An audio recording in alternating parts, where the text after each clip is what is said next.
ओम नमो भगवते वासुदेवाय। आज हम श्री गर्ग संहिता के विश्वजीत खंड का 35वां अध्याय सुनेंगे।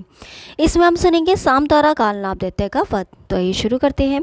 बहुलाश बोले, मुने आश्चर्य है, प्रद्युम्न कुमार ने बड़ा अद्भुत युद्ध किया। महादैत्य वृक्क के मारे जाने पर फिर उस संग्राम में क्या हुआ?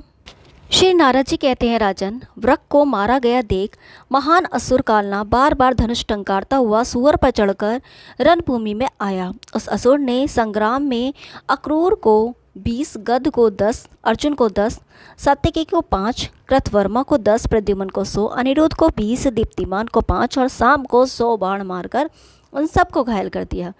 उसके बाणों की चोट से 2 घड़ी के लिए वे सभी वीर व्याकुल हो गए। उन सबके घोड़े भी मारे गए तथा रथ रणभूमि में चूर चूर हो गए। उसके हाथ की फुर्ती देखकर रुक्मणी नंदन प्रसन्न हो गए। उन्होंने कालनाभ को संग्राम में साधुवाद देकर उसकी भूरी भूरी प्रशंसा की। तत्पश्चात प्रद्युम्न ने अपना धनुष लेकर उस पर एक बाण रखा। कोदंड से छुटे हुए उस बाण ने उस दैत्य के विशालकाय सुअर को ऊपर उठाकर लाख योजन दूर सर्वलोक की सीमा तक ले जाकर घुमाते हुए आकाश से भयंकर गर्जना करने वाले समुद्र में गिरा दिया। तत्पश्चात साक्षात भगवान प्रद्युम्न ने दूसरे बाण का संधान किया। उस बाण ने भी महाबली कालनाभ को ऊपर ले जाकर घुमाते हुए बलपूर्वक चंद्रावती पुरी में पटक दिया। वहां गिरने पर कालनाभ के मन में कुछ घबराहट हुई। वह दैत्यराज लाख भार की बनी हुई भारी गदा हाथ में लेकर पुण्य रंगभूमि में आ पहुंचा और यादव सेना का विनाश करने लगा। वृक्ष सदृश गदा से हाथी, रथ, घोड़े और पैदल वीरों को वह बड़े वेग से उसी प्रकार धराशाही करने लगा जैसे आंधी वृक्षों को गिरा देती है। किन्नी को दोनों हाथों से उठाकर वह बलपूर्वक आकाश में फेंक देता था। राजन, वे आकाश से पृथ्वी पर वर्षा के ओलों की भांति गिरते थे। तब जामवंती कुमार साम ने गदा लेकर महान असुर कालनाभ के मस्तक पर गहरी चोट पहुंचाई। रणमंडल के भीतर गदाओं द्वारा उन दोनों वीरों में घोर युद्ध होने लगा।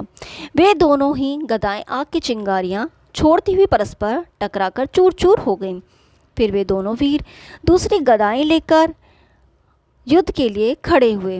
उस समय कालनाभ ने जामवती कुमार साम से कहा, मैं एक प्रहार से ही तुम्हारा काम तमाम कर सकता हूँ, इसमें संशय नहीं है।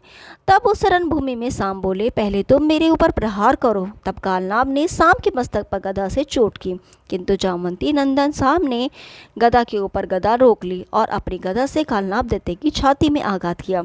उस गदा की चोट से दैत्य की छाती फट गई और वह मुंह से रक्त वमन करता हुआ प्राण शून्य हो वृक्ष के मारे हुए पर्वत की भांति पृथ्वी पर गिर पड़ा। नरेश्वर, तब तो जय जयकार होने लगी और सतपुरुष साम को साधुवाद देने लगे। देवता और मनुष्य के धुंधों में एक साथ ही बज उठी। देवता लोग साम की सेना के ऊपर फूल बरसाने लगे, विद्याधारियां नाचने लगी और गंधर्वगण सानंद गीत गाने लगे। ओम नमो भगवते वासुदेवाय। अब 36वां अध्याय। इसमें हम सुनेंगे दीप्तिमान द्वारा महानाभ का वध। तो ये शुरू करते हैं। श्री नारद जी कहते हैं, राजन, कालनाभ दैत्य के गिर जाने पर दैत्य सेना में बड़ा भारी कोलाहल मचा। तब महानाभ नामक दैत्य ऊंट पर चढ़कर संग्राम में आया। वह मायावी दैत्यराज मुंह से आग उगलने लगा। उस आग से 10 दिशाएं प्रज्वलित हो उठी और धरती के वृक्ष जलने लगे। महाराज, वीरों के कवच, पगड़ी, कटिबंध और अंगरखा आदि मूंछ के फूल तथा रुई के समान जल उठे। राजन, समुद्र तटवर्ती नगरों के बने हुए पीले, लाल, सफ़ेद, काले, हरे, चितकबरे और सूक्ष्म कारीगरी वाले झूले तथा हेम रत्न खचित कश्मीरी कालीनों सहित बहुत से हाथी संग्राम में दावानल से दग्ध होने वाले वृक्षों सहित पर्वतों की भांति जल रहे थे।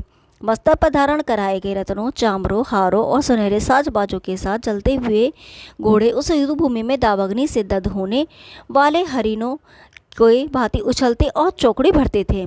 अपने सेनाओं को भय से व्याकुल देख श्री कृष्ण कुमार दीप्तिमान ने उस मायावी आग को बुझाने के लिए पार्जन्यास्त्र का संधान किया। फिर तो उस बाण से प्रलयकाल के मेदों की भांति नील जलधर प्रकट हुए और भयंकर गर्जना करते हुए जल की धाराएं बरसने लगी। महाराज, उस धारा संपात से भूतल पर पावस ऋतु प्रकट हो गई। नर कोकिल, माधा कोकिल, मोर और सारस आदि पक्षी अपनी मधुर बोलियां बोलने लगे। मैदक भी टटर करने लगे। इंद्रगोप नामक लाल रंग के झुंड कीट जहाँ तहाँ शोभित होने लगे। मैथिलेंद्र इंद्रधनुष और विद्युन्माला से आकाश उद्दीप्त दिखाई देने लगा। इस प्रकार उस आग के बुझ जाने पर महान असुर महानाभ ने दीप्तिमान के ऊपर बड़े रोष से अपना तीखे त्रिशूल चलाया।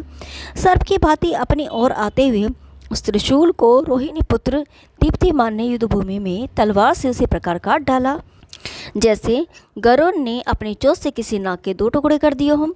महानाभ का वाहन उद्भट ऊंट उन्हें दांत से काटने के लिए आगे बढ़ा। तब दीप्तिमान ने संग्राम में उसके ऊपर अपनी तलवार से चोट की। खड़क से उसकी गर्दन कट गई और वह 2 टुक हो पृथ्वी पर गिर पड़ा। महानाभ के गिरते देखते देखते उस ऊंट के प्राण पखेरु उड़ गए।